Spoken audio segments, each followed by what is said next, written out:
Commençons par détailler dans cette vidéo les formats de nombres. Les formats de nombres vont vous permettre d'habiller l'ensemble des valeurs, des dates présentes dans vos tableaux de calcul. Je pars d'un tableau dont les nombres sont à l'état brut. On dit qu'ils sont dans un format standard. J'ai juste ici entré des formules de calcul que j'ai testées, recopiées. Je vais habiller mes nombres. Je vais commencer par habiller l'ensemble des cellules qui devraient ici être plutôt présentées en pourcentage. Je sélectionne les cellules et je vais aller dans l'onglet Accueil, utiliser le groupe ici Nombre. Le groupe Nombre, c'est lui qui vous permet d'appliquer tous les formats de nombres. Notez que pour l'instant, les nombres que vous avez sélectionnés sont en format standard à l'état brut. Je répète, le format standard, c'est l'état brut des nombres. On vous propose ici un certain nombre de petits boutons qui vont vous permettre d'habiller vos nombres en monétaire, en pourcentage. Vous avez vu d'ailleurs, quand vous hésitez un peu, vous laissez le curseur de la souris sur le bouton et il vous explique ce qui va se passer. Je vais afficher sous la forme d'un pourcentage où je vais appliquer des séparateurs de milliers. Donc, ils vous ont mis ici les 5 boutons les plus courants.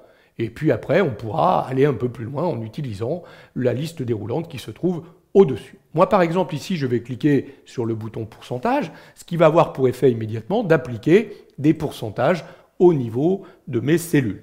Par contre, je n'ai pas de décimale. Vous voyez, il a transformé en pourcentage, mais sans décimale. J'aurais bien voulu avoir 2 décimales. Je vais donc resélectionner mes cellules, repartir là-haut dans l'onglet Accueil, dans les formats de nombres, et là, je vais utiliser les petits boutons qui sont ici. Ce petit bouton va vous permettre d'ajouter une décimale, celui-ci, d'enlever une décimale. Donc à chaque fois, regardez que je clique sur celui-là, j'ajoute une décimale. Vous voyez apparaître ici automatiquement les décimales qui apparaissent. À l'inverse, à chaque fois que je clique sur celui-là, je retire une décimale. Donc c'est vous qui décidez du nombre de décimales que vous donnez. Voilà comment, rapidement, on a formaté les cellules qui contenaient des pourcentages. Je continue. Je vais sélectionner les prix unitaires. Et j'aimerais bien appliquer le format monétaire euro. Là encore, après sélection, je vais directement là-haut venir cliquer sur le petit bouton monétaire qui est représenté ici par le billet ou les pièces. Si je clique dessus, il met direct l'euro. J'aurais pu aussi aller chercher, regarder l'euro, le format dollar ou alors d'autres formats de monnaie que je peux trouver dans la boîte de dialogue détaillée des formats de nom. Le format euro me va bien. Vous voyez qu'automatiquement, il m'a mis 2 décimales, le symbole euro, et il a, s'il y avait eu des valeurs avec des milliers, il m'aurait mis un espace pour séparer les milliers.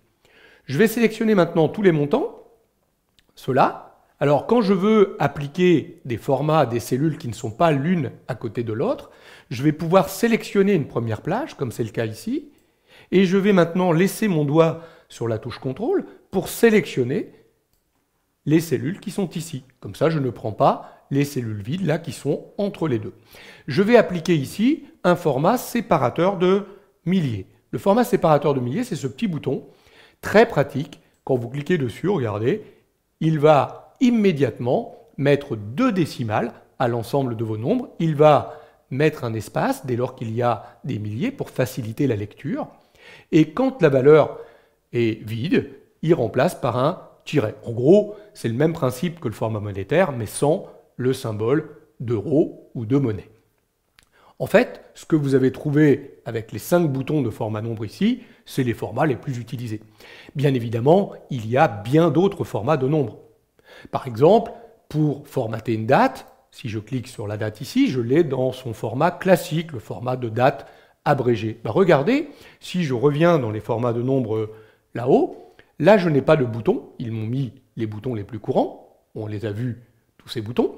Donc là, on va se venir simplement cliquer sur la petite liste déroulante ici pour détailler tous les formats possibles. Donc on retrouve les formats dont on parlait, mais également, regardez, date courte ou date longue. Donc là, je vais pouvoir, par exemple, appliquer une date en format long, jeudi 11 février 2021. Si vous voulez enlever un format, dans ces cas-là, il vous suffit de réappliquer le format là-haut standard. Alors, ne soyez pas étonnés, quand vous enlevez un format de date, il a ramené, en fait, ici, un rang du jour, puisque les dates sont toujours exprimées par rapport à une origine qui est le 1er janvier 1900. Donc en fait, il m'a ramené 44 238, puisqu'il s'est passé 44 238 jours depuis le 1er janvier 1900. Mais dès que vous allez réappliquer une date, qu'elle soit courte ou longue, la valeur sera réhabillée immédiatement sous forme d'une date. Alors c'est pareil, si demain vous voulez enlever les formats, par exemple monétaires, et ramener à l'état brut, vous sélectionnerez les cellules et vous réappliquerez là-haut tout simplement le format standard. En cliquant sur standard, vous enlevez le format de nombre. Donc vous revenez au format classique, standard, autrement dit brut.